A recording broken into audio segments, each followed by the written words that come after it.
Lower interest rates could be right around the corner.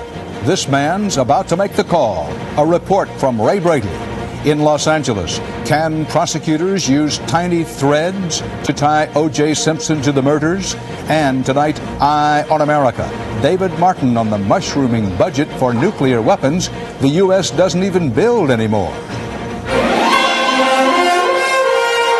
This is the CBS Evening News with Dan Rather. Good evening. The Federal Reserve Board has begun an important meeting, one with potential long-reaching consequences. The meeting is to decide what to do about interest rates for borrowed money. Cut them to head off a possible recession, or leave them where they are to try to keep inflation in check. CBS News economics correspondent Ray Brady is here now with more on the high-stakes decision. Ray?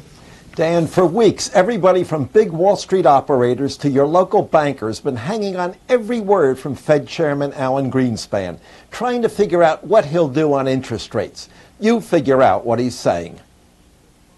The early onset of this process of moderation also indicates markedly reduced prospects for a more severe inventory-induced downturn later.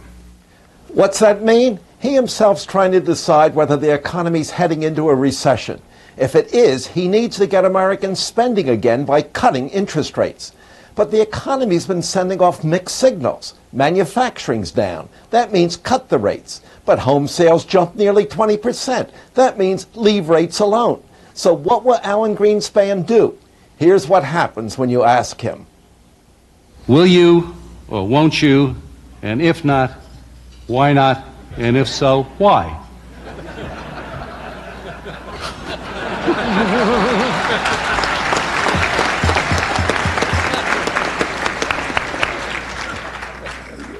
Yes and no. Sometime tomorrow afternoon, and Americans will get the answer. Until then, very frankly, it's too close to call. Dan? Ray Brady, forced by gobbledygook to straddle the fence in his office. Senate Foreign Relations Committee Chairman Jesse Helms is back in the headlines with new controversy. This time, the Republican from North Carolina said the government is spending too much for AIDS research, and as correspondent Bill Plant reports, that's just for openers. Senator Helms says federal funding for AIDS should be cut, in effect because those who have it brought it on themselves. AIDS sufferers, he told the New York Times, have the disease because of their own, quote, deliberate, disgusting, revolting conduct, engaging in unnatural acts, unquote. The argument is over new funding for the Ryan White Care Act, named for a young Indiana boy who died of AIDS, contracted not from his own behavior, but through a transfusion. New funding for the White Act is stalled in the Senate. Ryan White's mother says it's unfair of Senator Helms to blame the victims. He is from a tobacco state. Is he going to say that everybody who has cancer deserved it? You know, there's some people I think you can't ever educate.